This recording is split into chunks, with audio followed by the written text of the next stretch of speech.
Mga pro Duterte, makinig kayo, Real Talk to ha. Walang samahan ng loob, pero ito yung katotohanan. Tandaan nyo to. Makinig kayo. Bakit mahal na mahal namin si Bongbong Marcos? Kasi iba siya. Ibang-iba siya kay Duterte. Mahal na mahal ni Bongbong Marcos ang mamayang Pilipino. Tandaan nyo yan. Kasi sa kay Bongbong Marcos, may pag-asa. Binoto namin si Bongbong Marcos kasi pinaasa niya kami na maging 20 kilos yung bigas. Hanggang ngayon, hindi pa nangyari.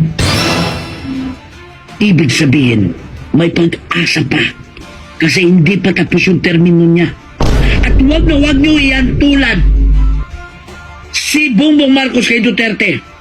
Noon si Duterte, pinapatay niya yung mga durugista, yung mga adik, pinapasuko niya, yung mga adik, takot na takot, mga durugista.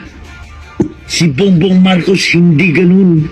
Imulat yung inyong mga mata. Si Bongbong Marcos may pag-alala at pagmamahal sa mga durugista at sa mga adik. Tandaan nyo yan. Anong sabi ni Duterte? Sabi niya, tumigil na kayo, tunto na kayo kung gusto nyo mabuhay.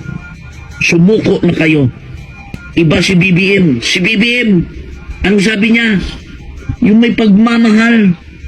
Abay, ewan ko sa kanila, bahala sila. Basta kami, tuloy-tuloy lang. Kita nyo, yung totoong pagmamahal at pag-alala ni Bongbong Marcos sa kapwang mamayang Pilipino ng mga adik at mga durugista. May pag-alala si Bongbong Marcos. I-compare niyo pa kay Duterte. Si Duterte, lahat ng mga adik, lahat ng mga magnanakaw, lahat ng mga durugista, takot na takot. Ngayon, nakita niyo yung mga durugista, nakita niyo yung mga adik gumagala. Mahal na mahal sila ni BBM. Si Bongbong Marcos, para sa akin, mas matapang kay Digong. Bakit? Galit si Digong, gumaganon. Ibahin nyo si BBM.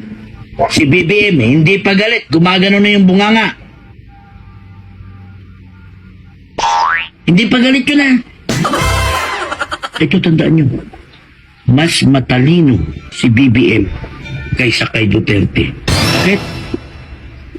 Pag-upo na pag-upo ni Duterte, anong ginawa ni Duterte? Marami siyang ginawa. Marami siyang mga proyekto. Maraming mga benepisyo yung ginawa niya. Marami kang makita. Pero si BBM, mas madunong yan. Mas matalino yan kay Duterte.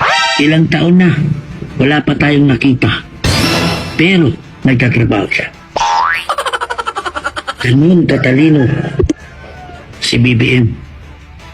Hindi nyo makikita kung nagtatrabaho siya kasi wala kayong nakita. At tandaan nyo, ipakita namin yung full support namin kay BBM, kay Bongbong Marcos. Kapag siya ang hinuli ng ICC, pag pumunta dito yung ICC para kunin si Bongbong Marcos, ipaglaban namin yan.